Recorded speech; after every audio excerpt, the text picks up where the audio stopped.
Muy bien, queridos amigos, bendiciones. Les saluda Luis. Estamos en vivo ahora desde Uruguay, quien les habla. También tengo hoy dos invitados que la verdad están honrando este video, el video del día de hoy.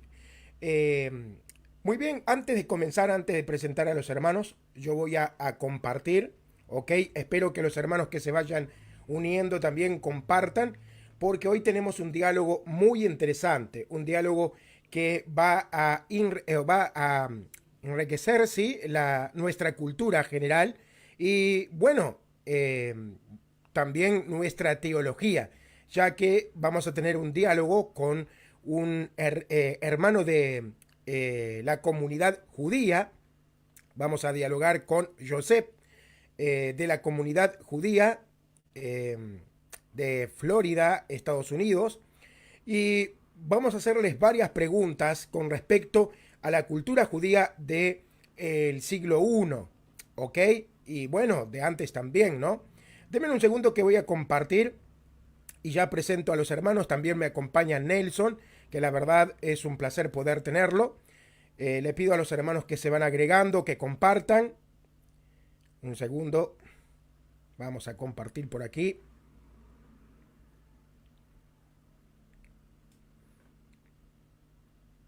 Denme un segundo que comparto en algunos grupos. Hermanos que se van añadiendo, por favor, compartan. Vamos a hacer llegar este video a muchos hermanos. Vamos a crecer en nuestro conocimiento de la cultura judía. Vamos a hacer preguntas interesantes y vamos a tener respuestas interesantes. Muy bien, vamos a compartir por aquí. Ok. Muy bien. Vamos a presentar primeramente a Nelson, nuestro hermano Nelson. Nelson, ¿cómo estás? Bendiciones. Muy bien, hermano, gracias a Dios. Aquí feliz y contento porque ahora es un día especial para la iglesia de Cristo Jesús. Se celebra la solemnidad de Cristo Rey y pues que viva Cristo Rey y la Santa Iglesia Católica con el Papa, todos los santos. Gracias a Amén. ti por la invitación, hermano, a este programa del Ok. día de hoy. No, para mí es un honor que puedas estar con nosotros. Contanos, Nelson, antes de ya darle participación a nuestro invitado. eh, yo siempre veo que tú haces video, generalmente los sábados, y la lectura, ¿verdad? De la Biblia, ¿no? Veo que también de forma muy habitual eh, haces el rosario, si es que no me equivoco. Yo he visto unos cuantos videos tuyos y me gustaría que nos hablara un poco de ese interés tuyo por la espiritualidad, porque estamos viendo que muchas personas se dedican a los debates, se dedican mucho a la apología, pero en tu caso veo que le das mucha importancia a la espiritualidad y haces muchos videos que tienen que ver con la espiritualidad católica. Me gustaría una breve reseña sobre esto y luego ya pasamos de lleno a la temática del video junto a José. Con mucho gusto, hermano. Pues soy reciente en esto de estar entrando de lleno a la iglesia. Primero estoy dando mis primeros pasos como bebé, como dice allá el apóstol San Pablo, ¿no? Que cuando empezamos como bebé tomando leche y todo eso. Este, Siempre me ha llamado la atención, ¿no? De cómo hay distintos dones dentro de la iglesia. Unos se dedican a una cosa, otros se dedican a otra, con tal de ir edificando el cuerpo de Cristo. Y pues el Señor me llamó en un momento muy difícil de mi vida que estaba pasando, especialmente cuando estaba fuertemente la pandemia del COVID. El Señor me tocó el corazón y pues a través de eso fue que nació este esmero de poder compartir con los hermanos lo que es algo espiritual, de llegar más allá de lo que otros hermanos hacen, ¿no? Que también lo que ellos hacen es muy importante, pero a pesar de todo lo importante que puedas hacer, si no llevas una vida espiritual, creo que no tiene mucho valor lo que estés haciendo, ¿no? Porque primero tienes que estar espiritualmente formado, espiritualmente conectado con Dios, para que la formación que vayas a dar o la enseñanza que vas a transmitir, pues pueda llegar a los corazones de las personas a donde quieres llegar. Esto yo lo empecé hace 2 años, fue en octubre, cuando la iglesia proclamó el mes de octubre dedicado al Santo Rosario. Entonces dije, ¿por qué no empezar con esto, con el Santo Rosario todos los días? Y me dediqué a rezar el Santo Rosario por todos los días, por todo el mes de octubre. Y luego dije, ¿por qué quedarme solo en octubre y no continuarlo todos los días? Y continué por todos los días, casi lo transmití por 2 años, el Santo Rosario. Muchas personas dicen que el Santo Rosario no sirve porque es una repetidera, y eso depende cómo tú lo vas repitiendo, porque no es solo repetirlo, sino que lo tienes que meditar dentro de tu corazón y tienes que entender y saber y discernir lo que estás diciendo, lo que estás pidiendo. Y el Santo Rosario, a través de este largo trazo que lo he venido haciendo, sí me ha funcionado en diversos campos, por decirlo así. Es algo, una oración que tiene poder, que es escuchada y que da resultados. Muchas veces obtienes los resultados rápidos y otras veces los tienes lento, pero siempre llegan los resultados que tú estás pidiendo. ¿Y por qué no hacerlo? Dije, y incluir a las demás personas, ¿no? Como incluir al Papa Francisco, incluir a los obispos, incluir a los sacerdotes, a las religiosas, a los laicos y a todas aquellas personas que tanto necesitan de una oración, ¿no? Y a través de esto también poder llegar más allá de lo que pensamos, ¿no? Como pedir la intercesión de los santos, de pedir por aquellas personas que necesitan de una oración en lo que nosotros como los católicos llamamos el purgatorio, ¿no? Donde esas almas están ahí purgándose. ¿Por qué no también rogar por ellos, como lo dice el apóstol San Juan, ¿no? Que si alguien ve que un hermano ha muerto y no es de muerte el pecado, que rogar por esa persona para que Dios le dé vida, ¿no? Y es lo que hacemos. Y también en ese instante se me vino a la mente también poder compartir el evangelio diario, ¿no? Dije, pues los sacerdotes son los encargados de leer el evangelio y las lecturas todos los días, ¿no? Pero ellos están ocupados en sus parroquias, en otros campos. Entonces dije, si puedo transmitirlo y hay personas que lo pueden escuchar, pues también hacerlo yo, poner ese grano de arena, ¿no? Y pues ir alientando a las personas que, por ejemplo, en mi caso yo lo comparto en los grupos de WhatsApp. Tengo grupos de WhatsApp de 500, 400, 300 personas, y el evangelio lo comparto de 3 formas: por vía Facebook, para las personas que tienen Facebook; para las personas que tienen WhatsApp se los comparto en audio; y para las personas que pueden ver otras plataformas como YouTube, pues también lo transmito por YouTube, ¿no?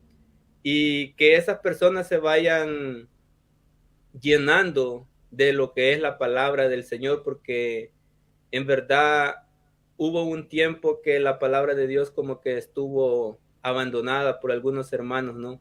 Pero esto de la pandemia vino como a reavivar mucha la fe en diferentes aspectos, unos orando, otros leyendo las lecturas diarias, y pues los hermanos que ya conocemos, ¿no? Que andan en las redes sociales debatiendo y otros hermanos que andan dando temas diferentes para que la iglesia se vaya nutriendo. Y pues lo que hago es en el Santo Rosario incluir a todas estas personas para que sea el Espíritu Santo que les vaya guiando, que les ilumine y que lo que digan ellos pues sea de edificación para los hermanos que están escuchando. Aunque lastimosamente hay unos ciertos debates, ¿no? Que en vez de edificar, como que no traen nada bueno. Pero hay otros debates que sí son buenos y que dan muchos frutos y que dan entusiasmo, ¿no? De ver esos debates y también de aprender de ellos. Y pues, ¿qué más vivir la fe que vivirla en una fe orante, como lo dice nuestro Señor Jesucristo? Estén despiertos y orando, porque nadie sabe el día y la hora en que vendrá nuestro Señor Jesucristo. Y Él nos pide que estemos orando y Él nos pide también que oremos por los demás. O sea, es como un mandato que Él nos ha dejado, ¿no? Algo que nosotros tenemos que llevar a cabo, que tenemos que cumplir, ¿no? Y es eso de estar orando por las demás personas. Y también pedir que oren por uno, ¿no? Porque llega un momento donde uno también se siente cansado, ¿no? Y necesita de esas oraciones también de los hermanos. Ok, sí, eso es verdad. Muy interesante esta breve síntesis de tu propósito en las redes sociales. Lo comparto al 100%. Creo que también Josep, aunque somos de diferente fe, ¿no? Porque nosotros somos católicos, él está en lo que viene a ser el judaísmo, pero creo que también está de acuerdo que se debe de practicar la espiritualidad y no simplemente una religión vacía. Muy bien, vamos a pasar entonces ya a el saludo de nuestro querido amigo Josep. Él pertenece a la comunidad judía, creo que es de Florida, Estados Unidos. Y bueno, nosotros tenemos bastantes preguntas para hacerles. Incluso animo a los amigos que están viendo el video que compartan y que también hagan preguntas si tienen alguna pregunta interesante como para hacerle a una persona judía que conoce de la tradición judía. Bueno, es la oportunidad. José, bienvenido. Buenas noches. ¿Cómo estás? Un gusto tenerte por acá. No se te escucha. Disculpa que estaba con el micrófono apagado. Estoy muy bien, gracias a Dios, Luis. ¿Cómo te encuentras? Bien, bien. Hoy Y con muchas mucho calor, mucho calor. 30 grados para nosotros acá en Uruguay es como ya es bastante pesado. Y nosotros aquí estamos con frío. De hecho, te voy a chequear el clima ahora mismo que tenemos acá en Celsius, porque para nosotros, yo conozco el sistema de Fahrenheit, que es 55, pero te diré cuánto es que está ahora mismo acá el clima. Nosotros tenemos aquí el clima en 13 grados. 13 grados, sí. Esa es la temperatura que nosotros teníamos hace unos días atrás. Y de repente 30, es Sí, como que, o sea, el cambio es muy radical. agresivo, ¿no? Es Ujú. un cambio radical, agresivo, y la verdad nos tira a nosotros abajo, ¿no? Andamos pesados, como que no queremos hacer nada, pero bueno, se lleva adelante. Josep, un poco de tu persona para que los amigos que nos están viendo te conozcan. Les pido una vez más a nuestros hermanos que compartan para que podamos crecer un poco en nuestros conocimientos. Podemos llamarle cultura general, conocer un poco más de la cultura judía y este programa tiene que ver mucho con justamente lo que se conoce de el judaísmo del siglo primero, ¿ok? José, un poco, una introducción, una breve síntesis de tu persona para que nuestros amigos te conozcan. Bueno, yo soy oriundo de Puerto Rico. Yo practico el judaísmo rabínico, soy realmente de la rama conservadora o tradicionalista o masorti, y en el presente estoy cursando estudios para hacer en la escuela rabínica para ser ordenado como rabino. Ah, ok. O sea que estás ahí a full Sí, con el judaísmo. Sí. Ok. Y bueno, así que ya sabemos que estamos hablando con una persona que pertenece al judaísmo, una persona que se está entrenando en la religión, en un amplio conocimiento que abarca esta religión, ¿no? Se requieren muchos estudios de la religión judía, Joseph. Para ser un rabino toma muchos años de estudio, sí. Sí, sí, sí. Más o menos sabía, pero lo quería confirmar. Muy bien. Vamos a empezar entonces con las preguntas que tengo para hacerte. Yo creo que todo cristiano, no solamente católico, sino también protestante, evangélico, muchas veces tienen preguntas. Preguntas que le quisiera hacer a un judío. ¿Ok? Porque dentro del mundo evangélico, cristiano, católico, a veces se corren rumores sobre lo que supuestamente creen o practican los judíos y nosotros quisiéramos corroborar. Algunas van a ser quizás algunas afirmaciones falsas, otras quizás van a ser verídicas, pero Joseph, él va a confirmar esto, ¿ok? Podremos empezar con algo que, bueno, yo más o menos sé la respuesta, muchos saben la respuesta, pero yo creo que igual es interesante y creo que te la habrán hecho muchas veces. Algún cristiano te habrá hecho esta pregunta y es, ¿los judíos diezman, Joseph? Absolutamente no. Ya ese sistema fue destruido en el año 70 porque los requisitos para el diezmo, primeramente, tiene que llevarse a cabo en la tierra, en el templo, que eso es Jerusalén. El templo fue completamente destruido. Segundo, el diezmo eran bajo el sistema de las cosechas, un sistema agrario. Y el diezmo tenía que ser purificado, el cual ya no se puede purificar porque ya no hay un sistema de sacerdotes ni tampoco están los levitas. Y una vez ya se destruyó la institución del templo y que ya no hay una institución sacerdotal, que ahora entonces lo que se elevó fue, se desapareció el sacerdote y entonces el que tomó el lugar, entre comillas, el sacerdote, fueron los rabinos, pues entonces el sistema de los diezmos desapareció por completo y ya no se practica en el judaísmo moderno. Bueno, desde el año 70 hasta ahora no se practica. Ok, te voy a hacer una pregunta. ¿Qué le dirías tú a un evangélico o cualquier tipo de cristiano que venga y te diga, hay que diezmar porque Malaquías 3:10 dice que hay que diezmar? No aplica por dos razones. Primeramente, que él viene a mí a hablarme de diezmo cuando en realidad el diezmo era para los judíos, no era para los gentiles. Y segundo, que bajo el sistema de los diezmos en el segundo templo, quienes recibían, porque era para darle sustento a los sacerdotes, pero también era para darle sustento a las viudas, a los huérfanos y al extranjero, que en realidad, porque en aquella época los gentiles no podían comprar terreno o tener propiedad en Judea o en Israel. Y entonces, como ellos no podían tener propiedad, el diezmo era para darle sustento a los gentiles. Ok, mira, yo que vengo del mundo evangélico, había una... Es algo que se enseña, de hecho, en los neopentecostales o neoevangélicos, enseñan lo siguiente. Señores, ustedes tienen que diezmar, aprendan del ejemplo de los judíos, por eso los judíos son personas prósperas, porque ellos mandan su diezmo a Jerusalén, a Israel, ¿no? Ellos mandan su diezmo a Israel. Por eso ellos, la comunidad judía es próspera, porque ellos diezman meses tras meses y nosotros como cristianos debemos de practicar lo mismo. No sé si tú has escuchado eso por ahí. Nunca lo he escuchado, pero es la primera vez que yo escucho eso. Y yo soy estudiante rabínico y yo no mando dinero para Jerusalén, al menos que yo haya chequeado mi chequera. O sea, básicamente eso es una falsa, ¿no? O Falacia. sea, es una Es una falacia. Es una falacia, o sea, es algo falso. Puede que una comunidad judía, puede que sea ultraortodoxa, que mande dinero a la comunidad ortodoxa en Jerusalén, puede ser. Pero no como diezmo. Pero no es.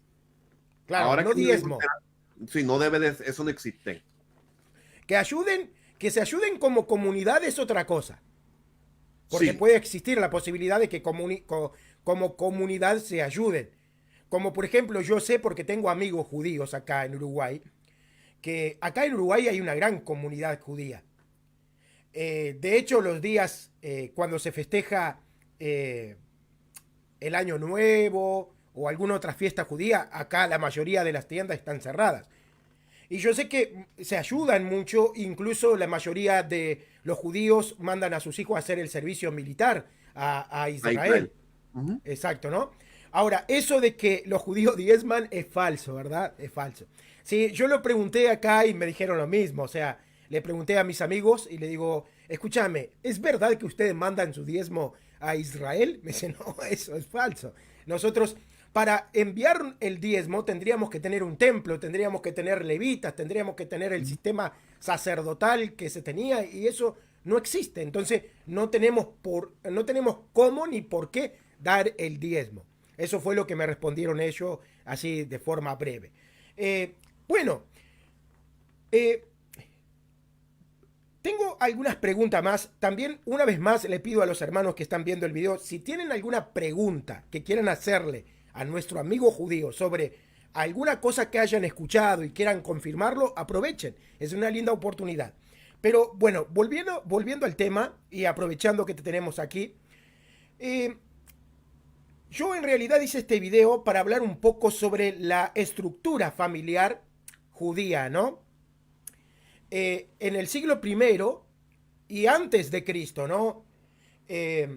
Básicamente, por discusiones que se tienen dentro del mundo cristiano cuando hay debates protestantes versus católico, nosotros como católicos sostenemos que Jesús no tuvo más hermanos.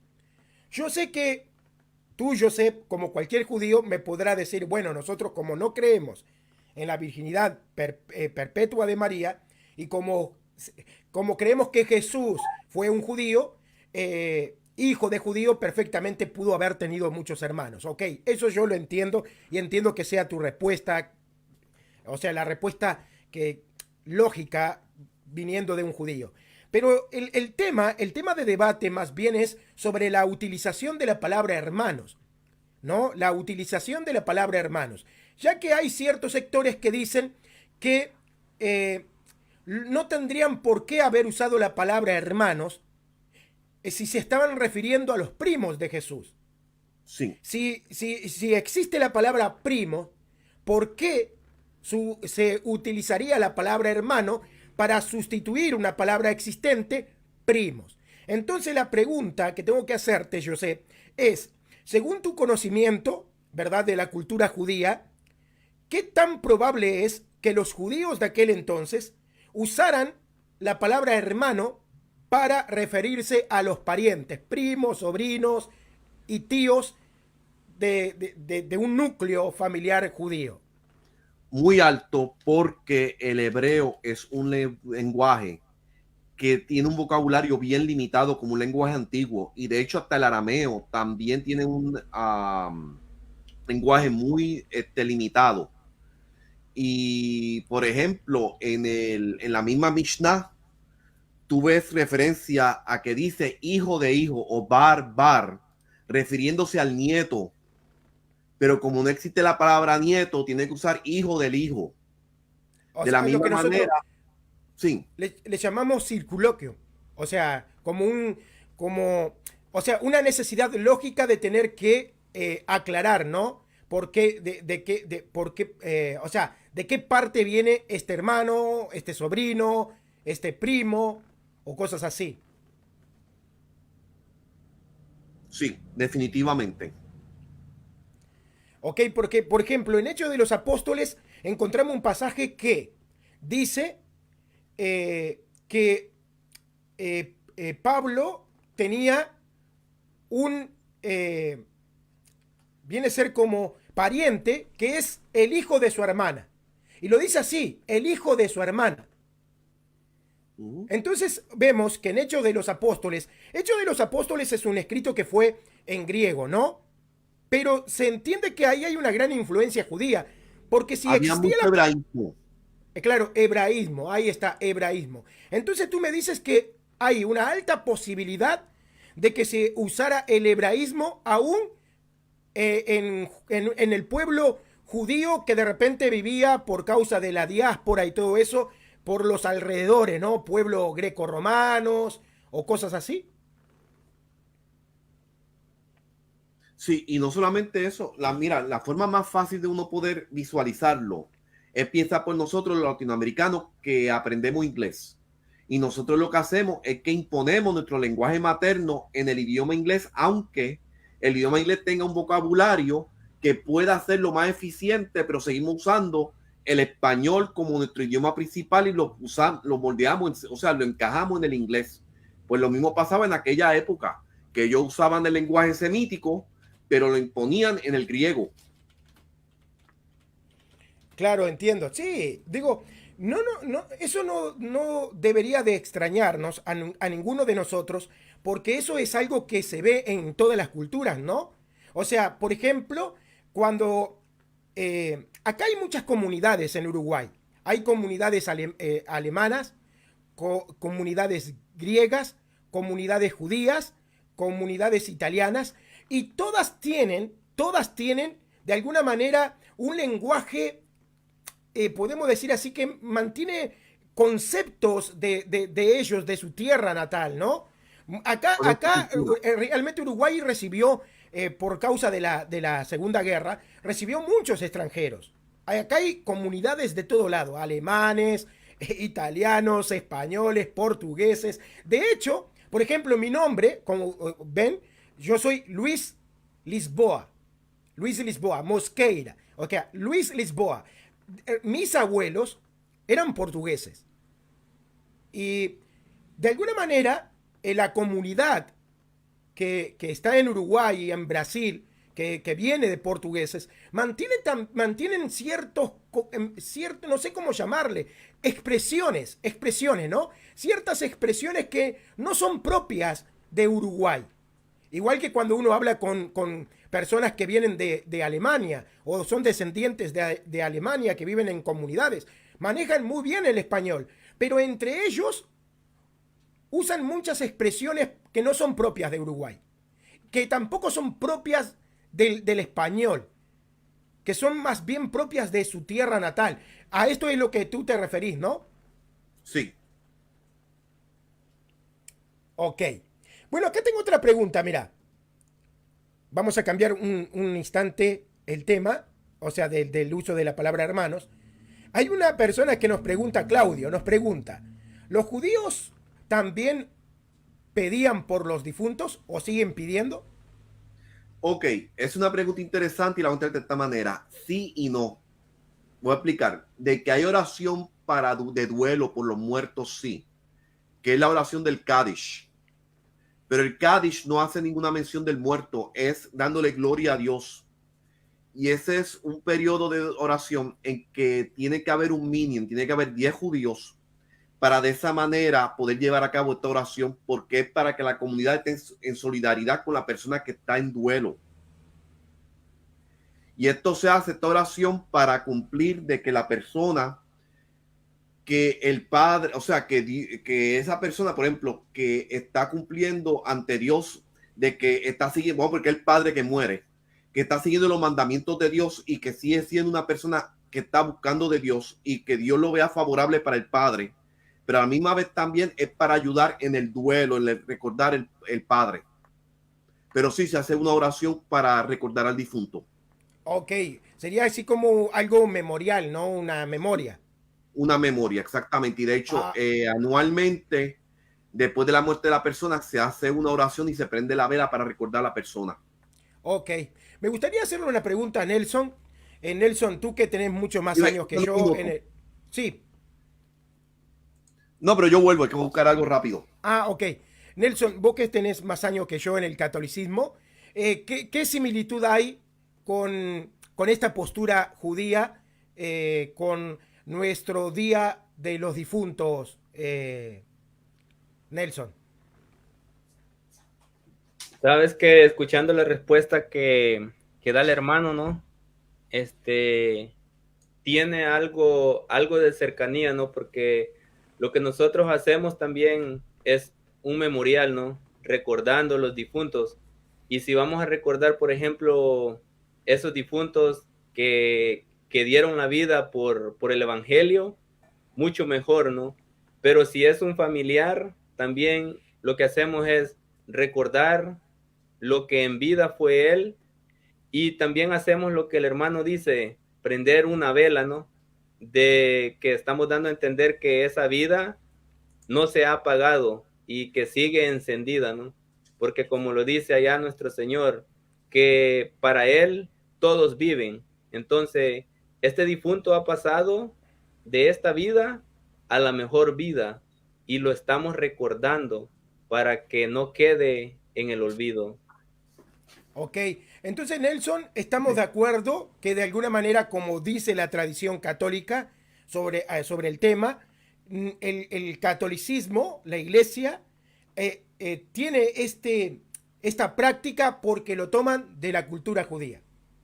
Y de De hecho, hecho, aquí yo tengo una vela que es la que se usa para recordar al difunto. mira. O sea que Josep, confirmas que realmente cuando la Iglesia Católica dice que la Iglesia Cristiana tiene esta práctica porque sigue una tradición que tenían los judíos, no está mintiendo entonces. No está mintiendo. Ok, los judíos tienen esta práctica de hacer memoria por el difunto, incluso Sí. encendiendo una vela. Si, si, por ejemplo, yo sé que, bueno, tú no sos católico, sos judío, pero viene una persona y te dice, tú estás cometiendo un pecado de idolatría porque estás encendiendo una vela para hacer memoria de un familiar. ¿Qué le responderías? Que no sabe lo que está diciendo. Sí, ¿no? Porque ellos dicen, de alguna manera, Yo tratan, respeto las creencias de ellos. Si eso es lo que ellos quieren creer, pues conmigo no hay problema, pero que respeten mi creencia. ok, pero claro, porque ellos dicen que encender una vela en el día que se hace memoria por un difunto es como practicar espiritismo, como invocar al muerto, dicen ellos. Pero eso no existe, o sea, estudiando la cultura judía nunca encontré tal cosa. Estudiando la Iglesia Católica tampoco. De hecho, la postura católica viene de la práctica judía y no se invoca a ningún muerto. O sea, No. no se invoca ningún espíritu, no se invoca ningún muerto. La vela tiene otro significado que más bien es simbólico, representativo, ¿no? Y no solamente eso, que los rezos o las oraciones que hacen los católicos es invocando a Jesús, a María, es oraciones que se están haciendo, no al difunto, se está haciendo al poder divino que los católicos creen. Exactamente, sí, porque nosotros creemos en algo que se llama la comunión de los santos. Entonces, esta comunión está llevada adelante por un poder propio del Espíritu Santo, ¿no? Por ejemplo, te voy a poner un ejemplo, ¿no? Creemos que una persona puede de repente enterarse del sufrimiento de alguien por medio de un sueño, ¿ok? O por medio, no sé, Dios hace sentir a la persona que alguien está realmente necesitando apoyo. Pero ¿cómo es que la persona puede sentir eso? Por medio de justamente lo que nosotros le llamamos la comunión que tenemos por medio del Espíritu de Dios. Ahora, creemos que esta comunión no cesa cuando una persona muere, sino que incluso después de la muerte, la persona sigue manteniendo esta comunión. ¿Por qué? Porque la persona muere en Dios. Así que la persona puede seguir teniendo esta comunión. Y nosotros creemos eso, básicamente. ¿Tú ves que esto tenga algo de espiritista o algo por el estilo? Absolutamente ninguno. Ok, o sea que no ves que haya un problema con idolatría o espiritismo, No, invocación de no. muerto. Es Ok, que lo que pasa es que para muchos evangélicos, ellos tratan de enlazar el catolicismo con ocultismo. Y la ya, realidad es que si ven, no, la raíz de la palabra ocultismo viene del mundo oculto, el mundo que nosotros no podemos percibir. Y nosotros en el mundo religioso, no me importa que si eres judío, pentecostal, católico, nosotros estamos lidiando con un plano espiritual que es un mundo que no podemos ver. ok, sí, sí, totalmente de acuerdo. Lo que pasa es que a veces la gente habla sin saber de la materia, ¿no? Y No, claro, si hablamos del desconocimiento podemos decir cualquier cosa. Lo ideal es preguntar, ¿no? Preguntar. Yo, por y ejemplo, conocer. me tomé la tarea de preguntar. Le he preguntado cosas a musulmanes, le he preguntado cosas a judíos, le he preguntado cosas, bueno, a casi todas las religiones para poder, a ver, de alguna manera tener la versión original, vamos a llamarle así, ¿no? O sea, que darle la oportunidad a que ellos puedan defenderse también un poco, ¿no? Para no caer siempre en creer cosas de tercero. Porque a veces los terceros nos traen una versión distorsionada de lo que creen ciertos movimientos por ahí. Mira, tengo una pregunta acá. Dice, ¿cuánto vino se necesita para hacer un kiddush? No sé qué es eso, la verdad. Ok, el Kiddush lo que lo que pasa que cuando se recibe el Shabbat el viernes, el sábado, por la noche, que cuando se recibe, pues el mandato es que la persona, pues que donde vaya a hacer la oración, es que tiene que para cumplir, que ha hecho el proceso, es que tiene que tomar vino y tener un poco de comida. Lo que necesita es solamente tomar un poco de vino, no es que tiene que tomarse una botella completa. Pero todo depende de cuántas personas van a tomar. Y si es una persona lo que necesita nada más que un poco para poder tomarlo y tener un pedazo de comida, por eso es que muchas sinagogas los viernes por la noche ofrecen unos aperitivos y jugo de uva, vino, para de esa manera que las personas cumplan el mandato de haber hecho el kiddush y no tienen que hacerlo en la casa. Ok, muy interesante la respuesta.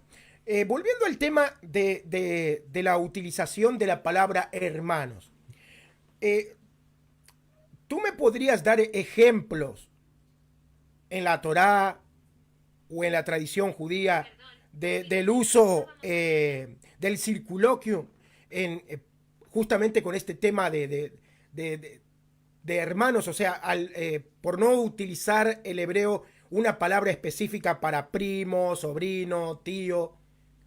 Bueno, actualmente tú me lo diste y es el que yo tenía aquí preparado, que es Levítico 18:8, que dice, yo quisiera poner en la pantalla en hebreo Hágale, rápido. si me lo compartí, los pongo, cómo no. Voy a poner aquí en el Cefaria un momentito.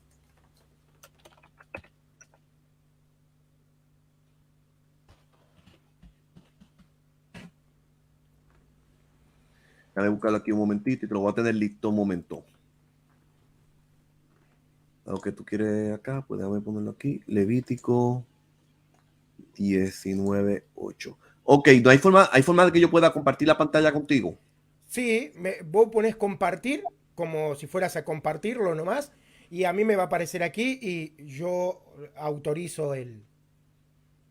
Ok. Tenés que ir abajo donde dice compartir, presentar. Creo que te aparece abajo en la PC, presentar. Ahí en presentar puedes poner compartir pantalla. Oye, estoy buscando aquí Levítico porque me está dando en español, pero no me está dando, o sea, en inglés, pero no en español. Dame conseguirlo, a ver si lo puedo conseguirlo. Sí, sí, no hay No, ningún problema. si no lo pongo en inglés, de todas maneras, los hermanos pueden buscar aquí. Ok, déjame yo venir. ¿Dónde es que está? Que lo puedo compartir la pantalla o en present. Sí, present, ahí Share sería screen. después. Exacto, ahí mismo. Ok. Mira, aquí está. Ah, ok, ahí lo comparto.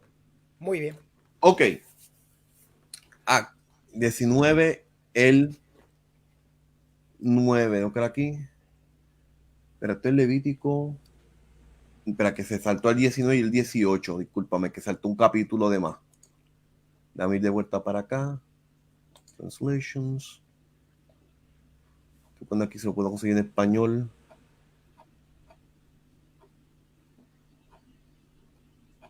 Lo tiene en alemán, esperanto. Ok, dame entonces ir para acá, para yo. Dame un momentito, que estoy tratando de conseguir Sí, el sí, 10. sí. Tenemos todo el tiempo del mundo. Ok, aquí está.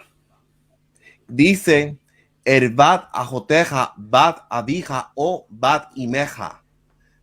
Moledet bait o moledet hutz. Lo tegale Batán. Ok, desnudez. Tu hermana, y si nota, lo está diciendo, apuntando que es posesivo, que está haciendo énfasis que es la hermana tuya. Y dice, de la casa de tu padre, o sea, hija de tu padre, pero no casa, hija de tu padre o hija de tu madre. Si es hermana, ¿por qué entonces está haciendo la afirmación? O sea, lo está confirmando lo que es la hermana, que es la hija de tu padre o la hija de tu madre. O sea, que está excluyendo, por ejemplo, los primos, no aplica en esta situación. Exacto. Ahí es donde está el tema, ¿no? ¿Qué necesidad hay de especificar que es una hermana de parte de padre y madre si es hermana? ¿No? O sea, básicamente si yo le digo a una persona que habla español, no puedes tú casarte con tu hermana, no hay necesidad de que le diga hija de tu padre y tu madre, ¿no? Ahora, ¿por qué la necesidad de aclarar padre y madre? Exacto. Para justamente hacer la distinción, ¿no? Porque, o sea, el matrimonio entre primos es permitido, ¿no? Entre primos es permitido. De hecho, hay un dicho en Puerto Rico que dice que los primos se exprimen por eso mismo. Ah, mira, que los primos se primen. Interesante, interesante dicho, ¿no? Alguna Sí, persona se puede escandalizar ahí. Que los primos se primen. Ahora, entonces, para los judíos no es un pecado que un primo se case con un primo. Pero, como no existe la palabra primo, entonces es ahí que se tiene que hacer esa aclaración, porque no existía la palabra primo. Todos eran hermanos. Ahora, ¿podés explicarnos un poco cómo va eso? ¿Quiénes serían los hermanos? O sea, sabemos que no necesariamente tiene que ser hijo del mismo padre, de la misma madre, pueden ser primos, sobrinos. Pero pueden ser específicamente. pueden ser hasta amigos porque, según tengo entendido en la Biblia, el amigo de David, Jonathan, habla de él como su hermano. Ok. O sea que hay que tener en cuenta mucho el contexto, ¿no? Sí. Y acordando también que estamos hablando de 12 tribus que eran familia. Todos eran, indirectamente eran familiares porque todos eran descendientes de los 12 hijos de Israel. Ok. Ahora, ese texto, ahí por donde estabas, cerca de ahí, se habla también de no tomar a la madre, ¿no? No tomarás a la mujer de tu padre, ¿no? Algo así. No tomarás a la mujer de tu padre. Te voy a hacer una pregunta sobre ese texto, porque es interesante que dice no tomarás a tu madre. Porque, a ver, para la cultura de hoy, donde tenemos una cultura, podemos decir, donde no es habitual para nada la poligamia, ¿no? Entonces, si yo digo la mujer de tu padre, estoy hablando de la madre. O sea, no tomarás como mujer a la mujer de tu padre. Para nosotros es igual a decir, no tomarás a tu madre.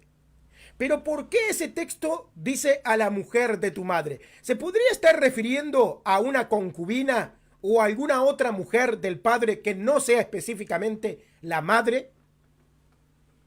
Exactamente, porque esto viene también, acordémonos también de Génesis, de los 12 hijos de Israel, que Rubén se acostó con la concubina del papá. Ok, y eso es pecado. Eso es pecado, no es aceptado. O sea, eso no es o sea, básicamente un hijo no puede tomar para él como mujer ninguna de las mujeres y concubina de su padre. No puede. Ok, y cualquiera de las hijas que vengan por parte de las mujeres del padre tampoco pueden ser tomadas como mujer. No. Porque ni del padre ni de la madre. Ok, ni del padre ni de la madre. ¿Nos Porque podrías explicar un poco esto? Vamos a dar un ejemplo, que sea una mujer casada, tenga un hijo, entonces el padre muere, ella se casa con otro hombre, tiene una hija, el primer hijo no se puede casar con la hija. Ah, ok. Qué interesante, ¿no? Claro, yo creo que acá el problema de muchos lectores es que leen la Biblia desde una cultura muy distinta, ¿no? Por supuesto, yo leo un texto donde dice, no tomarás a tu hermana, no tomarás a la mujer de tu padre, y lo primero que se viene a la cabeza es mi madre. ¿Cómo voy a tomar a mi madre como mujer? Pero no, resulta que como el hombre judío podía tener varias mujeres y concubinas, podría estar refiriéndose a cualquiera de ellas. Es interesante, Exacto. la verdad. No sé, Nelson, si tenés alguna pregunta que venga al caso que tenga que ver con esto. Por el momento no tengo una pregunta sobre el tema, pero mencionamos el tema del diezmo, ¿no? Que si los judíos diezmaban. Resulta que me encontré con un pastor que hace mencionar el texto ahorita te lo busco, es a San Mateo 23:23, donde Jesús les dice, hay de ustedes, maestros de la ley y fariseos hipócritas, que daban el diezmo, ¿no? Entonces, este pastor me dice, si ves que Jesucristo menciona el diezmo y que el diezmo es válido en el Nuevo Testamento. Pero la cosa es la siguiente, dos cosas. Primeramente, Jesús no estableció, para él era judío, él no vivió en un mundo cristiano. Y número dos, el contexto de Jesús era en el segundo templo, que existía un templo. Jesús no vivió en la época que no existía el templo. Si Jesús hubiese existido fuera del templo, la cosa hubiese sido completamente diferente. Ah, Si sí, él quiere de esta manera volver a establecer el diezmo, excelente. Pues entonces tenemos que volver de vuelta a un judaísmo en que tengamos el templo para entonces poder hacer los diezmos. que, Claro, que- entonces ese diezmo que él trata de imponer, como tratar de avalando, ¿no? De que sí el diezmo es válido, es algo erróneo, ¿no? Yo lo considero erróneo. Es una mala interpretación. y más que una Exactamente. mala interpretación, es sacar algo totalmente de su contexto histórico, ¿no? También exactamente eso mismo, al decir una interpretación que le está sacándolo fuera de contexto. Exacto, porque, a ver, Jesús vivió en la época donde se daba diezmo. Y él Sí, como judío nunca se iba a oponer a la práctica. sí, él O no sea, se puso a la práctica que se hacían en el segundo templo. exacto, porque él era un judío. Ahora, lo que pasa en ese pasaje más bien es un reproche, ¿no? Como un reproche que Jesús hace, podemos decir así como, bueno, acusando un poco de hipocresía, ¿no? Como diciendo, bueno, ustedes se preocupan demasiado por esto, pero no están prestando atención a otros detalles. Y la ley no trata de, bueno, valorar esto, ¿no? Y aquello no. Más bien es todo lo mismo. O sea, todo tiene que tener el mismo peso delante de Dios. O sea, para un judío, la ley tiene el mismo peso. O hay alguna parte de la ley que para el judío no tenga el mismo peso que otras partes de la ley. No sé si me doy a entender, José. Bueno, las enseñanzas de la Torá, que son 613 mandamientos, no es que sea uno superior al otro, lo que pasa es lo que se pueda aplicar, y esa es la lucha que ha tenido el judaísmo rabínico, porque hay muchas prácticas que son en la tierra de Israel, que envuelve sacrificio, que envuelve un sistema templario que ya no existe. Y entonces la Claro. pregunta es cómo vivir una vida judía cuando varios sistemas que fueron establecidos en la Torá, en la enseñanza de Dios, en la ley, como lo llaman los cristianos, no se pueden aplicar en el mundo de hoy. Ok, o sea que si tuvieran hoy por hoy un sistema sacerdotal como aquel tiempo y un templo, estas leyes sí la aplicarían. Exactamente. Y tiene que estar viviendo en Israel también. Ah, ok, En el ok. caso que yo tendría que hacer peregrinaje para 3 festividades que requieren peregrinaje, que es la Pascua, Pesaj, Shavuot, que es Pentecostés, y Sukkot, que es el Festival de los Tabernáculos. Qué interesante, ¿eh? O sea que necesitarían sí o sí todo un sistema sacerdotal, el templo, pero también, o sea, si hay un judío que no viva en la tierra judía, entonces tampoco tendría la obligación de dar el diezmo. ¿Cómo sería la situación ahí? Yo pienso que sería ahí entonces caer bajo el sistema del peregrinaje, que eso fue la forma que se hizo en el segundo templo. Porque en los 5 libros de Moisés, lo ideal era que toda la tribu de Israel iban a vivir en la tierra de Canaán. Ah, ok. Pero con el segundo templo, pues hubo un cambio, porque hubieron varios judíos fuera de la tierra de Israel. Y aquí es donde hacen como una peregrinación Sí, y el ahí, peregrinaje. ok. Por eso fue que en el libro de los Hechos, en el día de Pentecostés, tú tenías judíos que vinieron de tierras lejanas. Ah, ok. Estos judíos de hechos que se puede leer, pero hablan otros idiomas, ¿no? Porque Era por el porque, contexto hablan otros idiomas. porque al vivir, por ejemplo, en Persia, ya su idioma ya no iba a ser el hebreo, iba a ser el arameo, o vivían en Egipto y el idioma iba a ser griego. Ah, ok. Mira que claro, son, porque hubo una gran, podemos Me da un decir momento. así, ¿no? Sí, te Puedes escucho. seguir hablando, pero que voy a contar la cámara por un Ok, minuto. ok, ok. Claro, porque en Hechos de los Apóstoles, el día del Pentecostés, nosotros vemos que los apóstoles y los hermanos reciben la manifestación del Espíritu Santo y muchas personas que venían de otras naciones a Jerusalén veían todo eso y se asombraban. Ahora, la pregunta es, ¿qué hacían estas personas en esta tierra? Y como dice José, él está respondiendo, ¿no? Es que eran judíos, pero que ya por causa de estar viviendo mucho tiempo en otras tierras, ya incluso hablaban otras lenguas, pero venían para poder celebrar las fiestas judías. De hecho, todo este acontecimiento tiene que ver también con las fiestas judías que se dieron unos días antes. Bueno, el día del Pentecostés es una fiesta judía, ¿no?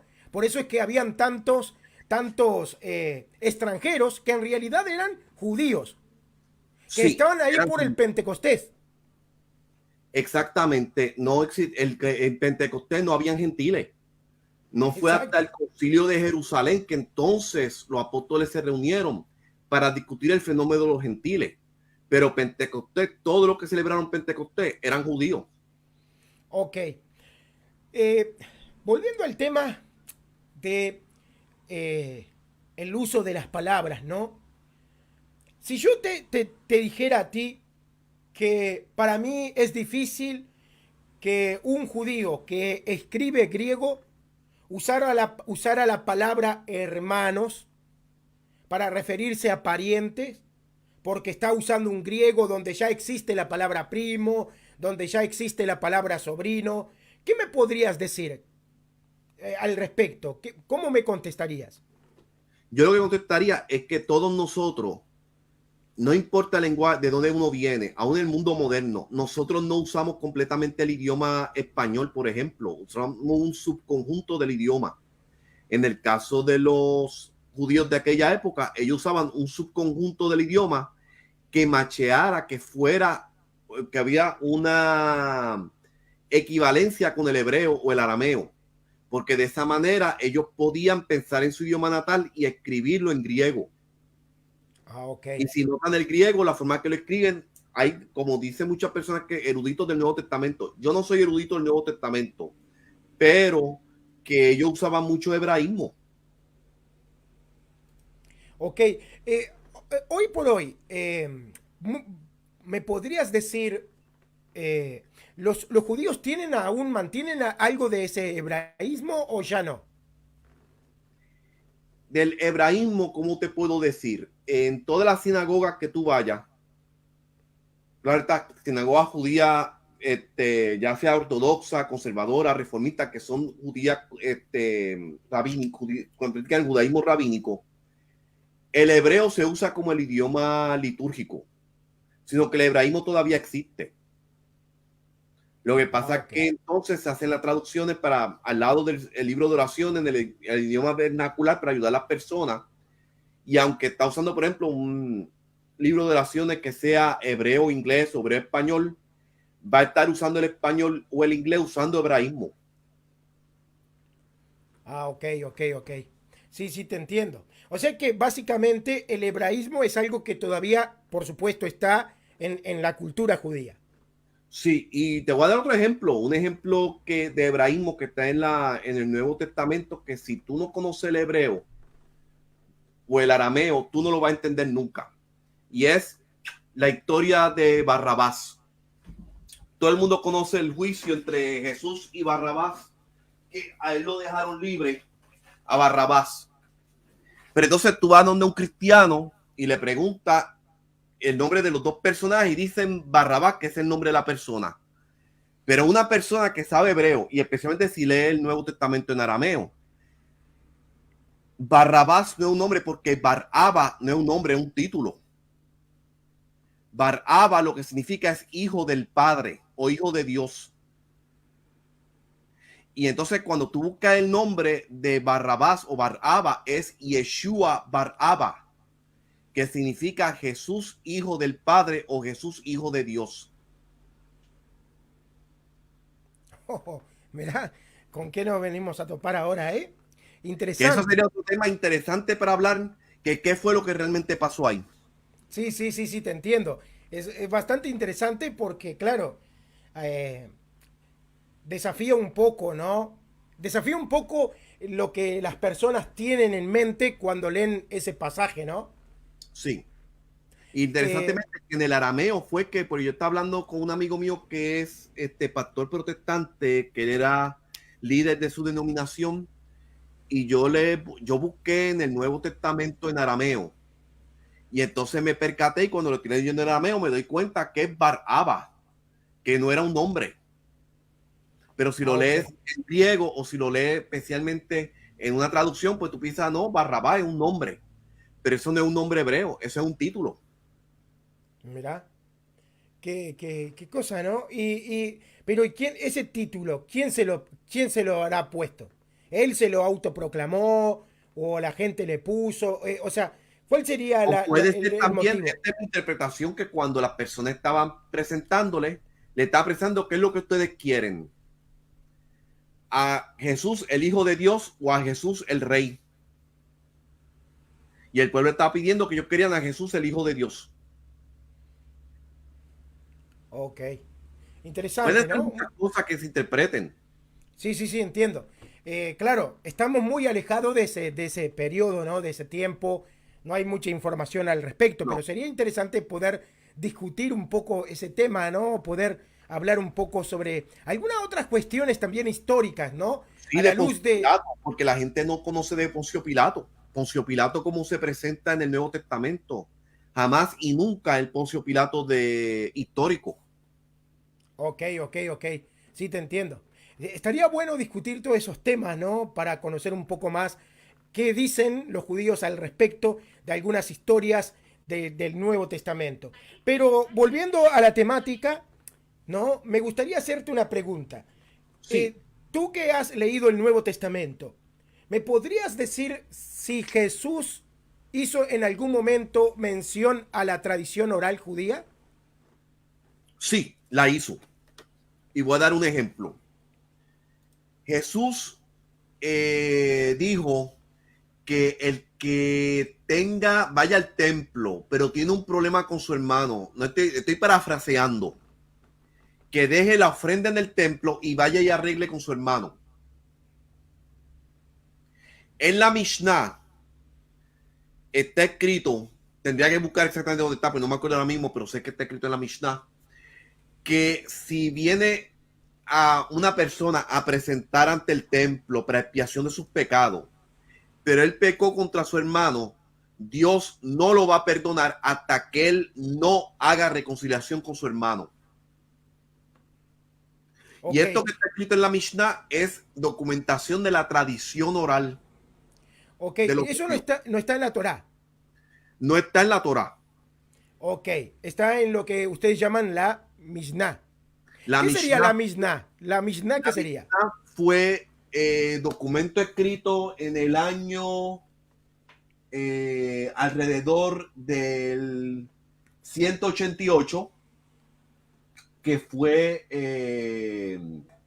más o menos que fue cuando se acabó la era del periodo mishnaico, que que Yehuda Hanasi puso en escrito las tradiciones orales del segundo templo.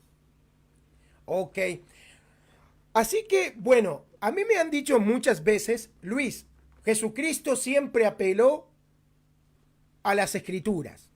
Claro, ellos saben que tiene que ser la Torá y los escritos de los profetas.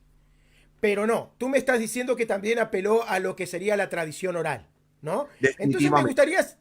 me gustaría hacerte una pregunta, ya que has confirmado que Jesucristo no solamente apeló a la Torá, sino que también apeló a la tradición oral, es, ¿los judíos son solo escritura?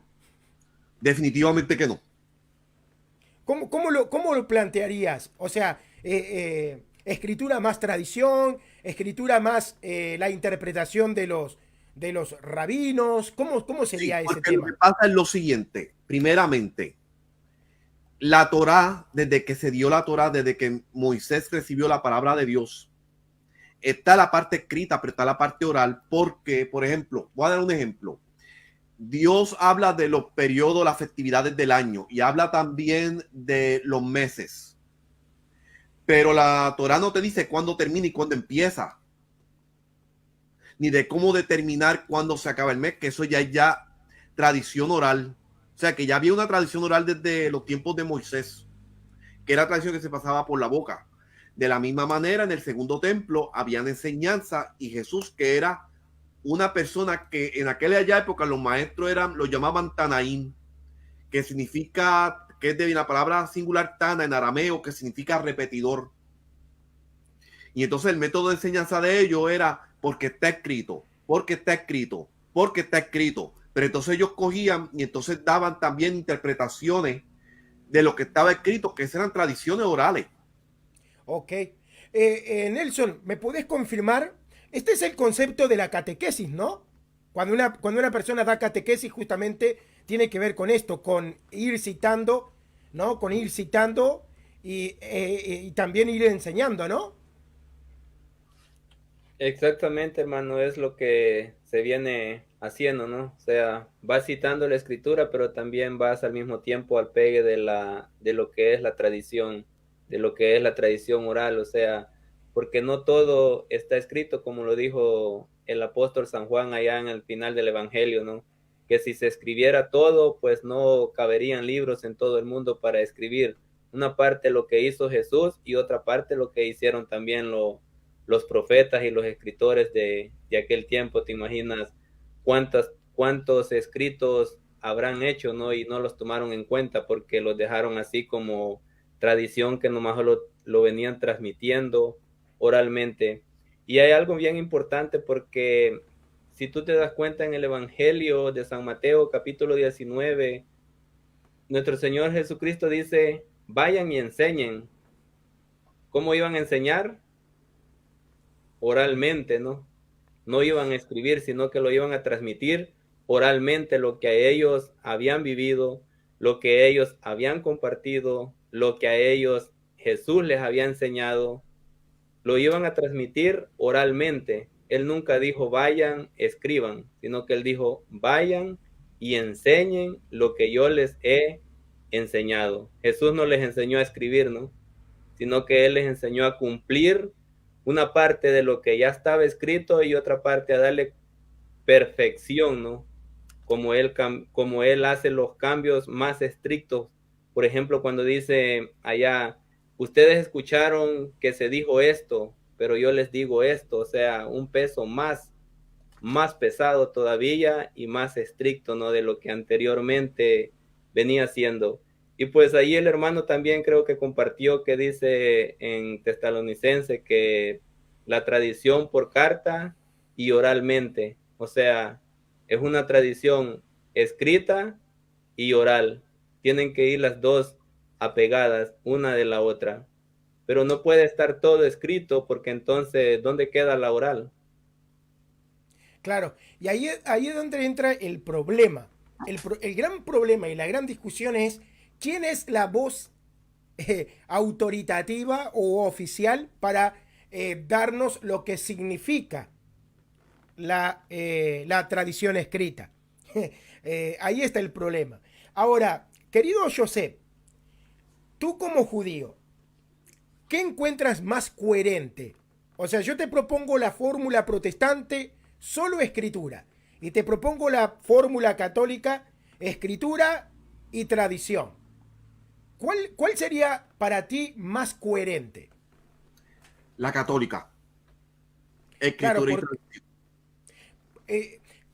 eh, ¿me podrías decir eh, qué consecuencias verías tú en aplicar solo las escrituras?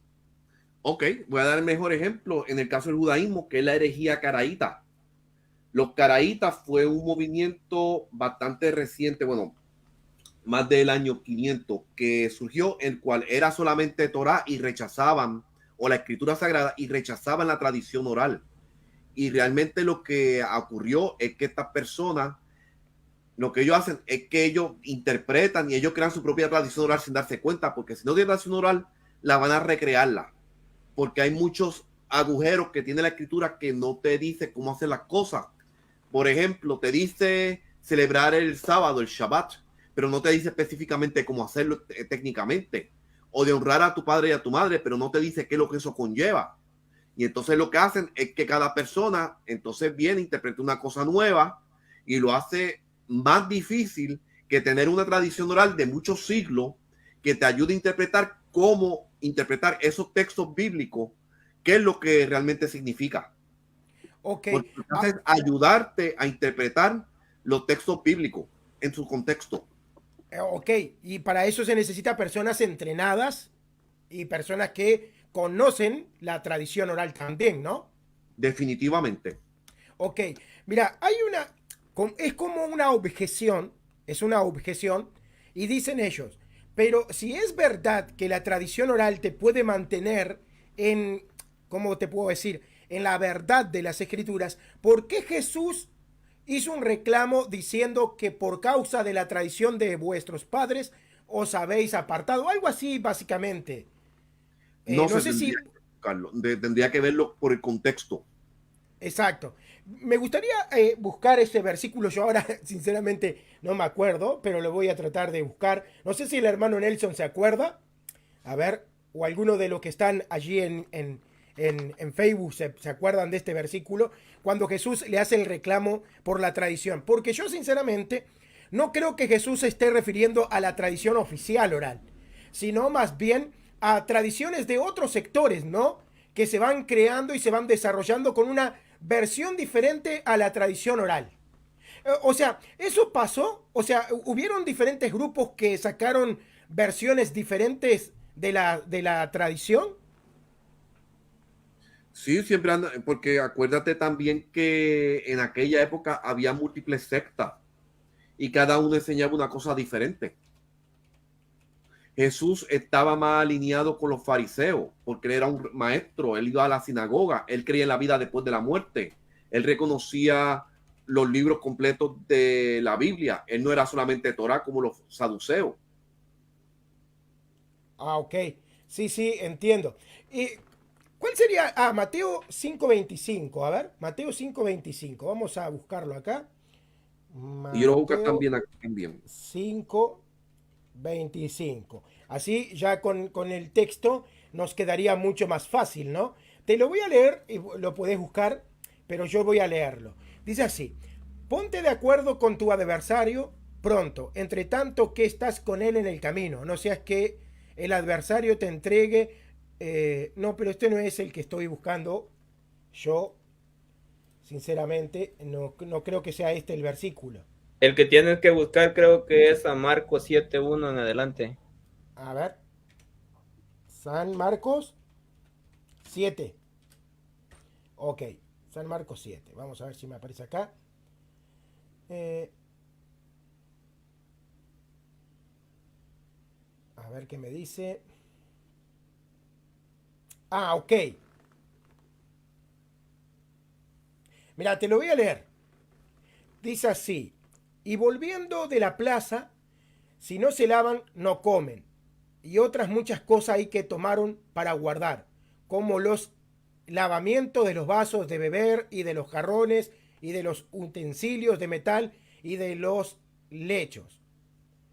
Le preguntaron los fariseos y los escribas, ¿por qué A ver, le preguntaron, pues, los fariseos y los escribas, ¿por qué tus discípulos no andan conforme a la tradición de los ancianos, sino que comen pan con las manos inmundas?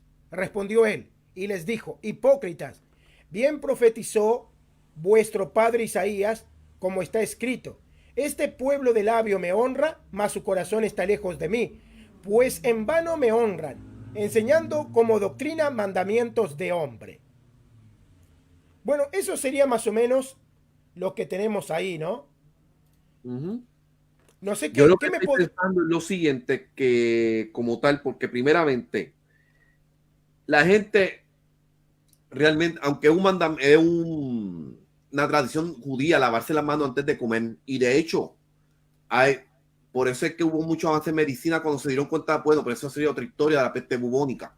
Pero el punto que está haciendo aquí Jesús, yo pienso que es que no estaba hablando de que si es la tradición oral o la Biblia, es el estado del corazón de ellos.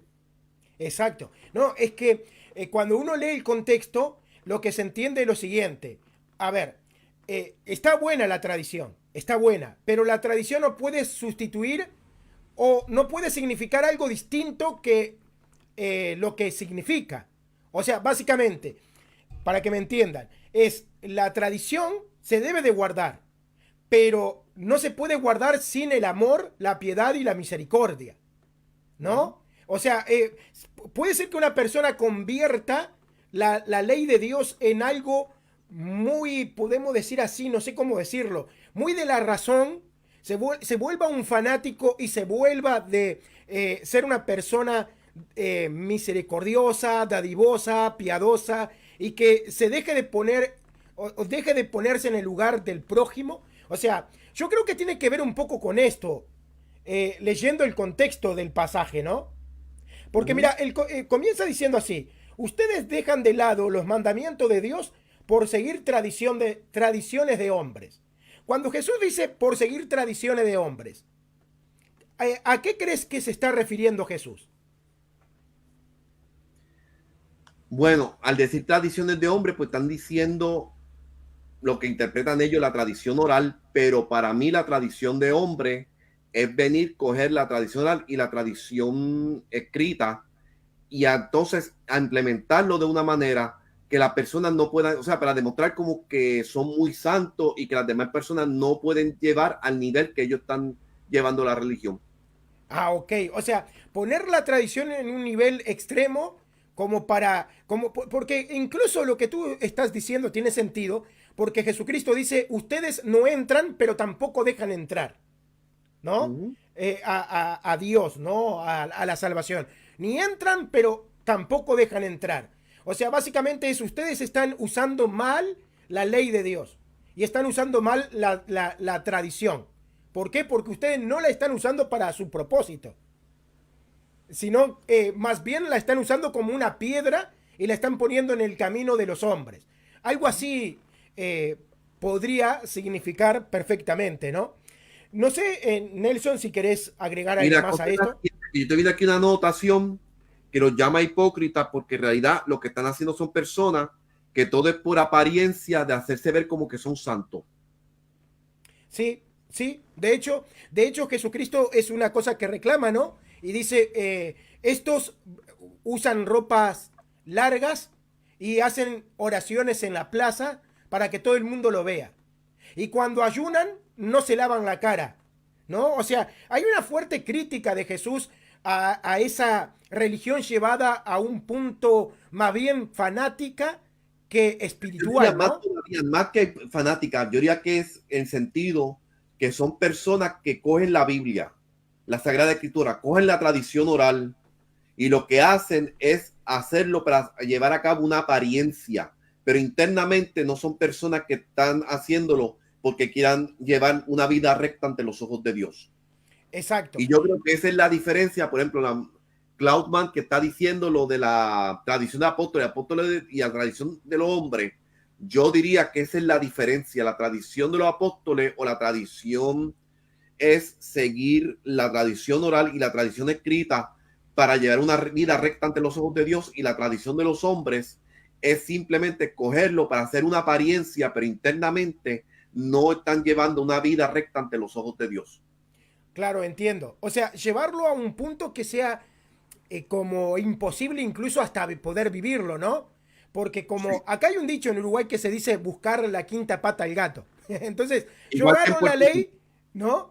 Yo agarro la ley escrita, la ley oral, y empiezo a buscar la quinta pata al gato a los demás.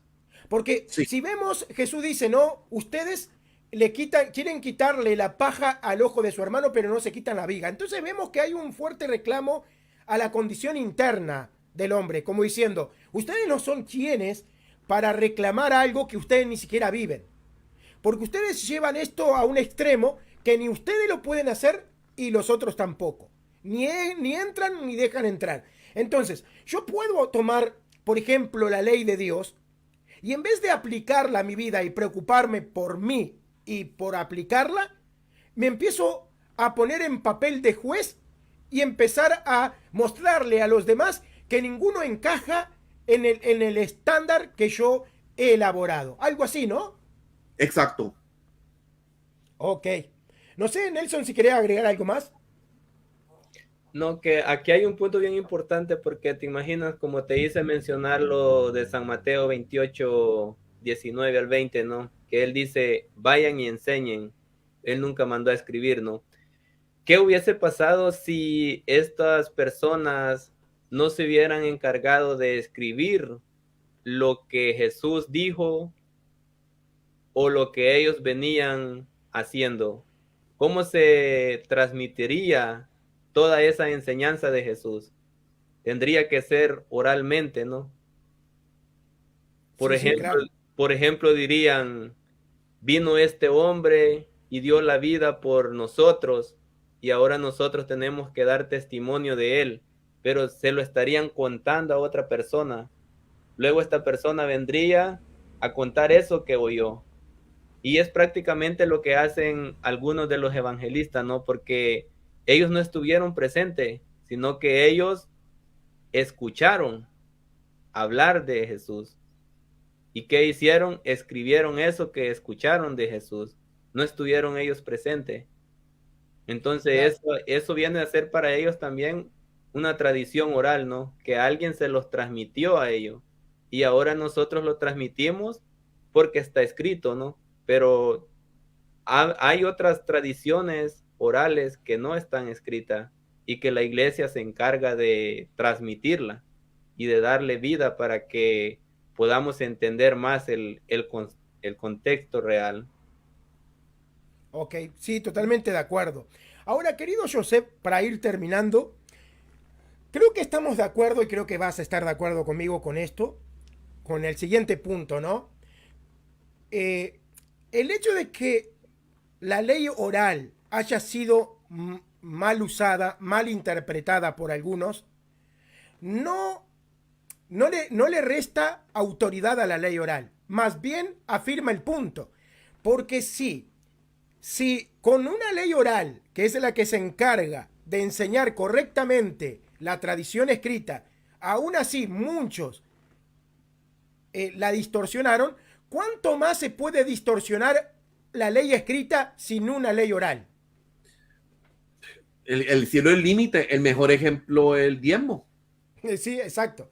Aparte que en el mundo protestante, digo, el mundo protestante, a ver, no quiero ofender a nadie, Te se voy a dar otro respetan las ejemplo. creencias. Disculpa que vaya a decir un ejemplo con los diezmos, que no me acordé. En la Mishnah, hablando de los diezmos, si un hombre tiene un terreno, pero el hombre no tiene suficiente cosecha para mantener a su familia, ese hombre está completamente exento de los diezmos.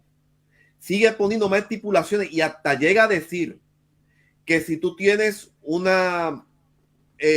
animales y entonces te está quedando corto de tu poder alimentar a tus animales, de la misma manera está exento de los diezmos. Ok, sí, En es la verdad. tradición protestante, ellos te dicen, no, tienes que dar diezmo aunque te estés muriendo de hambre para que reciba la bendición de Dios. Si tú estás en necesidad económica, la tradición oral te eximía de los diezmos. Sí, exacto, sí, lo he leído y es verdad. Ahora, otra pregunta, o sea, para ir cerrando, eh, yo he leído justamente eso, ¿no? En el Antiguo Testamento, en la ley de los diezmos. Hay personas que dicen que la ley judía exigía el diezmo, pero para los productores, para los que tenían ganado, para los dueños de la tierra. Y que los trabajadores, o sea, los que serían siervos, no tenían que diezmar. ¿Qué tan cierto es eso? Es cierto, es muy cierto. O sea, los siervos no diezmaban. De hecho, hay un diezmo que es para ayudar para que, habían 3 diezmos y 2 de los diezmos, uno de los diezmos era para hacerlo comunal para que las personas como estas pudieran también alimentarse, y había un tercer diezmo que era para ayudar a los necesitados. Y de hecho, ese diezmo sí todavía existe el día de hoy, que se llamará Sedaca, que es de justicia, se puede traducir de esa manera, porque también significa una persona que es justa, pero que la Sedaca es para ayudar, eso es que los judíos ponen dinero y ese dinero lo usan para ayudar a los necesitados de nuestra sociedad, no solamente a los judíos, pero a todas las personas que pasan necesidades. Sí, sí. Así que, bueno, confirmamos algo más. Es verdad, las personas que eran siervos no diezmaban. Así que no es que todos los que vivían en Israel tenían que diezmar. Tenía que primero que ser israelita, ¿no? No podía ser sacerdote ni levita, porque tampoco ellos producían, ellos no tenían de tierra. Ok. Y La viuda, los necesariamente... huérfanos tampoco estaban exentos de los diezmos. O sea que el diezmo era netamente para personas que eran terratenientes, podemos decir así. Exactamente. Era como un impuesto. Sí, y tenían que tener una sección para que las personas necesitadas, si tenían que coger comida, pudiesen coger comida de su cosecha. El Dice ejemplo acá, de eso está en el libro de Ruth. claro, sí, es verdad, cuando van a tomar del campo, ¿no? Para poder alimentarse. Sí. Eh, Oye, acá hermano dice, Luis, si me sí, das te escucho. permiso para preguntarle al hermano, hay un diezmo que dio este Jacob, creo, cuando hizo una promesa que iba a diezmar de todo lo que Dios le diera, parece que dice el texto. Melquisedec. Este, no, fue Jacob, creo, porque en Abraham sí diezmó, ¿no? Que le diezmió a Melquisedec, pero esos diezmos que Abraham dio fue de lo que él recogió de un Es un botín botín. de una guerra, y Sí, solo lo diezmó una vez. una vez nada más, sí. Y no era algo que a él le pertenecía, no era algo que era propio de él, sino que era algo que él había ganado, no en una guerra. O sea, prácticamente no estaba dando nada de él, sino que era un botín.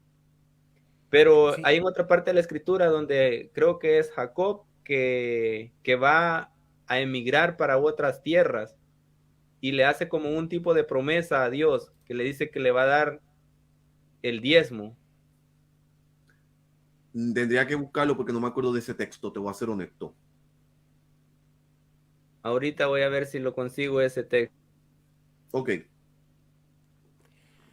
qué interesante, ¿no? Poder hablar de la Torá y de la cultura judía con un judío. Esto arroja mucha luz a ciertos asuntos, ¿no? Que muchas veces se entienden pero fuera del contexto, sin la luz de la sociedad de aquel entonces, de la cultura de aquel entonces.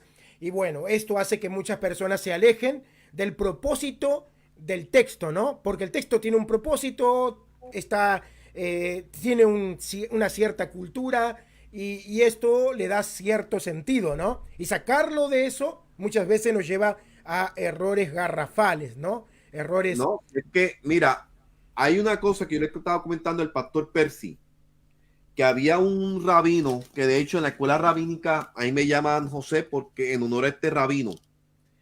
Y este rabino decía lo siguiente, que yo se lo mandé a él, que si lo pueden encontrar aquí rapidito, estoy buscándolo, que él era de la época babilónica.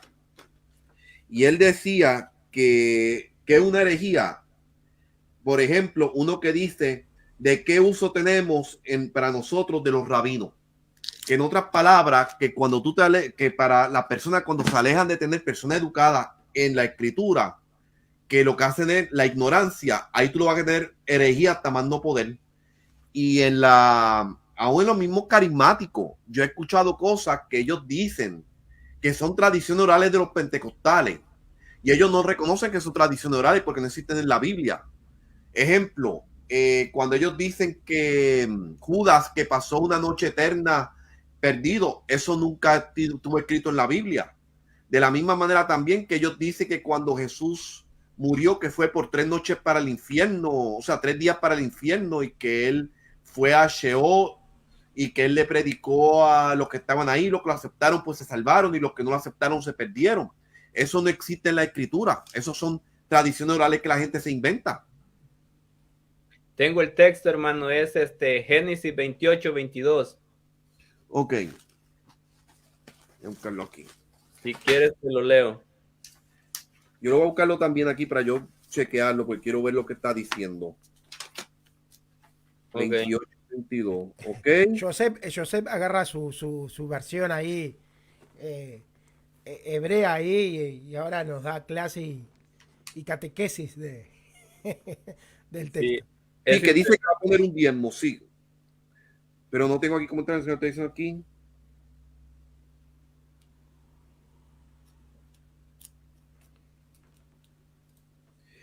Aquí dice, en el comentario que yo tengo, pues estoy echando aquí un comentario, que la institución del diezmo dando al templo y a la corte real es conocida a través del antiguo Medio Oriente.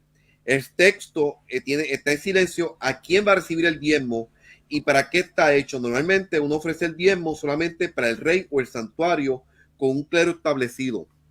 Dice de un diezmo, pero no dice especificaciones de para qué el diezmo.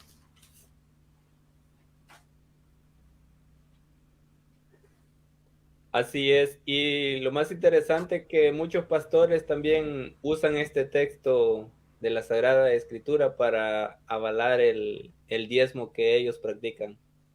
Sí, y lo cómico de esto es lo siguiente, que muchos de ellos dicen de que no, el Antiguo Testamento, que eso es ley y Jesús es gracia. Pero yo me acuerdo de un tipo que le escribió un libro que este era un tipo que cayó en adulterio, una persona que no voy a decir el nombre porque no vale la pena mencionarlo.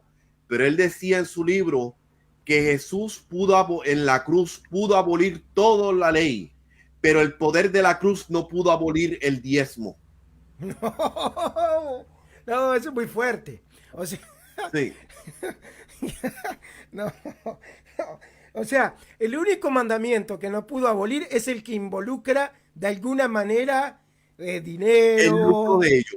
El lucro, ¿eh? Interesante, o sea, Cristo abolió toda la ley, pero esto por favor no me lo toquen porque es sagrado.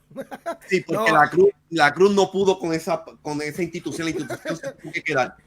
No, eso es muy fuerte, digo, eso, la verdad que es muy fuerte, ¿no? O sea, llegan a ese punto para justificar el lucro de sus bolsillos. Y eso es, sí.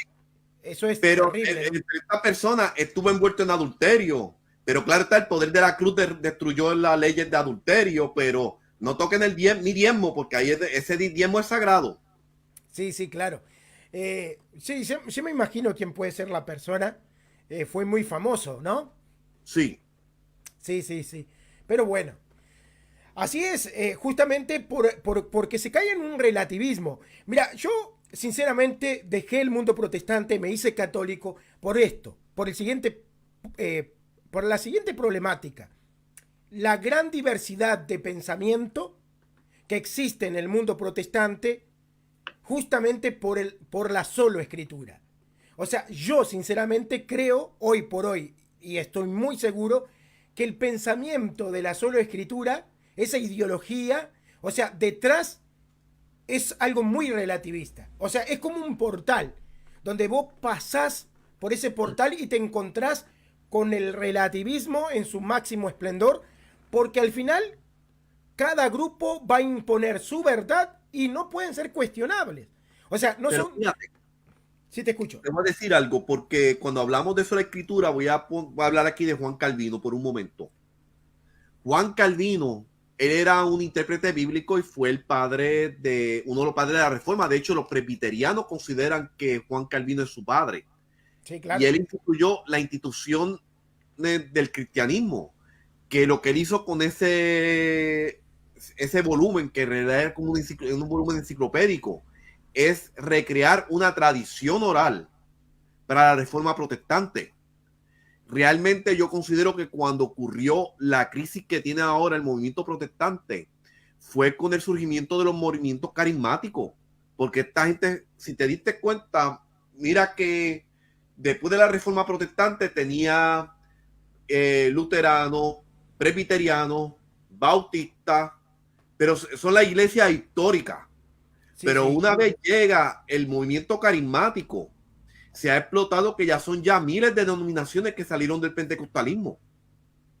Sí, de hecho las iglesias protestantes históricas se desligan de todos esos grupos y dicen, no confundir. Evangélicos no es igual a iglesia protestante histórica. Bueno, de hecho yo puedo decir que sí tienen razón porque, por ejemplo, yo que fui presbiteriano, las iglesias presbiterianas son confesionales. ¿Qué quiere decir? Que hay una confesión detrás. Hay toda una elaboración teológica, principios, reglas, estatutos. No es que, bueno, vos vas a aplicar lo que se te ocurra, no. Tenés que ser confesional, tenés que ser parte de la confesión cristiana. Pero el mundo evangélico ni siquiera tiene confesiones. O sea, si yo le preguntase a un evangélico, ¿cuál es tu confesión de fe? Me preguntaría qué es una confesión de fe. Porque no sabría ni siquiera qué es. Y realmente la confesión de fe, por ejemplo, en el judaísmo es la Shema. Escucha a Israel, el Señor uno es. Pero en el caso de ustedes, el cristianismo, la confesión de fe, el credo de Nicea. Exacto. Tú sacas el credo de Nicea, cerca el cristianismo. Exacto, el credo de Nicea. Bueno, tenemos muchos credos, pero los protestantes básicamente como que se paran ahí en el credo de Nicea y algunas elaboraciones teológicas que ya son más bien de índole protestante, pero al menos ellos tienen algo un poco más construido, sólido, más organizado, un poco más controlado, como que tienen una cierta construcción de contención, ¿no? Una cierta contención, para que más de ahí no pasen. Y de hecho, sí, ellos lo reconocen y ellos se dan cuenta que ellos están en arena movediza, porque por eso es que ellos vienen y dicen que a ellos, la parte bíblica que a ellos más les gusta es la siguiente: la palabra mata y el espíritu vivifica. Sí, es verdad. Que por lo tanto, si tú eres una persona educada y buscas entender los preceptos de Dios, eso es que tú eres muerto espiritualmente, pero mientras más bruto tú seas y mientras menos tú conozcas, eres que tú eres muy espiritual y tú estás bien conectado con Dios. Por eso es que hay tanta herejía con los pentecostales. De hecho, como dice el pastor Percy, que el pentecostalismo ha sido y es la cuna de la herejía del siglo XX y del siglo XXI. Sí, de hecho, mira, hay un libro que yo lo recomiendo mucho. Es protestante, ojo, es un libro protestante, pero lo recomiendo igual, que se llama El Gnosticismo Contraataca. El Gnosticismo Contraataca. Un libro que trata de herejías que vuelven a aparecer hoy, pero en el mundo protestante. Así como una mezcla entre la nueva era y la religión cristiana. Con un mundo un tanto bastante peligroso. Y lo recomiendo. Mira, tenemos que ir cerrando. A mí me encantó este diálogo. En realidad, el diálogo iba a centrarse más bien en la cultura judía, el uso de las palabras que tiene que ver con la construcción familiar del patriarcado, podemos decir así entre comillas, judío, patriarcal, ¿no? Pero faltaron dos piezas fundamentales para esta charla, que era Betty y el hermano, ay, se me fue el nombre, Humberto, que teníamos programado esta charla, así que vamos a dejarla para otra oportunidad. Pero para cerrar, yo sé que a Josep le gusta mucho estudiar sobre el peligro de las sectas. ¿no? El peligro de las sectas y el mal que le hace estas sectas del siglo XXI a la sociedad.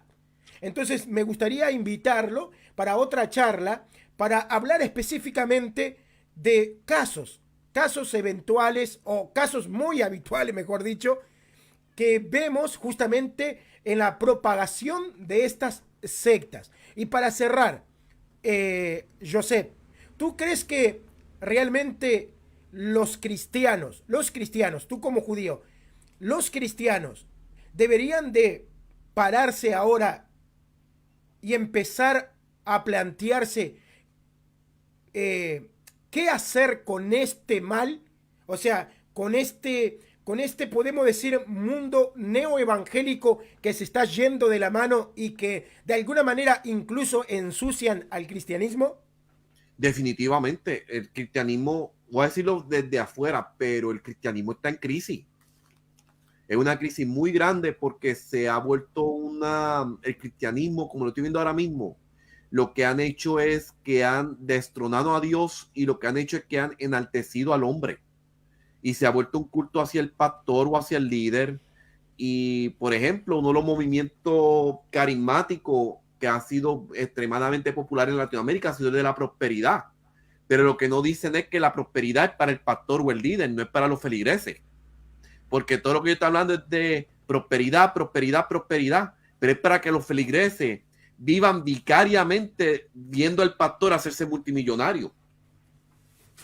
Sí, exactamente. Y de alguna manera, esta problemática afecta a tanto católicos como protestantes. Y acá tengo que hacer una crítica a muchas personas del catolicismo, mis hermanos, que los amo, ¿verdad? Que muchas veces nos centramos demasiado en las diferencias que tenemos con los protestantes, pero nos olvidamos que también de alguna manera para las sociedades no cristianas, el cristianismo es una sola cosa. O sea, para cierto grupo, el cristianismo no está separado por católicos y protestantes. El cristianismo encierra a todos aquellos que creen en Cristo. Y para muchas personas, exacto, no hay una distinción como católico o protestante. De hecho, hay muchos que ni siquiera entienden. Entonces, creo que los católicos también debemos, junto con los protestantes históricos, luchar un poco por el nombre del cristianismo, o sea, por lo que representa el cristianismo y combatir las herejías modernas, ¿verdad? Definitivamente estoy de acuerdo. Ok, muy bien, querido Josep, voy a tener que ir cerrando, se nos fue la hora, así que estás invitado para... Contestación rápida, que hay una pregunta en la pantalla, yo la contesto rápida, que si existe sucesión de los judíos, sí existe, de los rabinos. ¡Opa! A ver, explícame un poco eso. ¿Cómo es eso? Pues básicamente que en la sucesión, que lo podemos hacer en otra charla, en que como tal en la Mishnah se presenta la sucesión de que pasó de Moisés a Josué, de Josué a los jueces, o sea, y así sucesivamente hasta que llega hasta los maestros, y entonces todas las personas que practican, que son rabinos, son descendientes de las personas que han venido por la sucesión desde Moisés. Ah, ok. O sea que podemos decir que también la Iglesia Católica entiende el tema de la sucesión, aunque no de la misma manera que el judaísmo, pero saca de ese concepto la sucesión apostólica. Sí, y esta es una tradición oral. Exacto, es una tradición oral. No se encuentra en la Torá. Exacto, bueno, que habla de que pasó esa sucesión, sí, pero hablarlo así, pues, efectivamente, que pasó de una persona hacia otra, que siguió pasando, que lo llamaríamos sucesión, existe, pero en la tradición oral judía. Ah, ok, perfecto, perfecto. Muy bueno esto, muy buena la respuesta y muy buena la pregunta, porque es interesante, ¿no? Si en el judaísmo existe la sucesión. Y él confirmó que sí, existe. Y bueno, una vez más, vemos que la Iglesia Católica no es algo que está superficialmente elaborada. O sea, tiene el catolicismo un gran fundamento histórico podemos decir que el catolicismo tiene una construcción que viene y se puede probar que viene del judaísmo, ¿no? Sí. Ok, Mucho perfecto. del concepto, sí. Amén. Bueno, Una muy bien. pregunta, hermano. Sí. Antes que se vaya, ¿no? Le están haciendo una pregunta. Esta es una pregunta del chat, pero se la voy a hacer yo. ¿Alguna vez ha pensado en ser católico? No. ¿Cuáles son Bueno, las lo razones? más cercano es como dijo el rabino Schechter. Yo soy del Israel católico. Ah, ok. A este catolicismo yo sí pertenezco. Ok, así como algo universal. Sí, O sea, sería ese el concepto. O sea, un Israel que va más allá del Israel. ¿Cómo sería sí, eso? de la comunidad, de todo el Ah, Israel católico. La unidad o- de todos los judíos. ok. Bueno, al menos estamos conformes que por ahora aceptes el católico. Sí, La palabra católico. Ok. sí, Muy bien, queridos amigos. Vamos a ir cerrando. Josep, un gusto tenerte conmigo. Hoy, muchas gracias. igual Nelson. Y bueno, te esperamos para otra charla. Ok, perfecto. Bueno, chao. Saludos. Bendiciones, Nelson. No sé si quieren despedirse. Que pasen muy buenas noches y gracias por esta invitación y espero que se repita. Ok, sí, con gusto. Nelson. Pues un saludo a todas las personas que han estado pendientes a esta transmisión y pues gracias al hermano que nos ha venido a compartir acá, ¿no? Y gracias a ti por la invitación y agradecer al Dios Todopoderoso que es el que nos ha unido acá y que nos ha permitido estar acá compartiendo entre hermanos, ¿no? Porque se ha visto la hermandad, ¿no? Aunque el hermano es de otra creencia, ¿no? Y también un día especial ahora, pues, que viva Cristo Rey, ¿no? Amén. Bueno, bendiciones.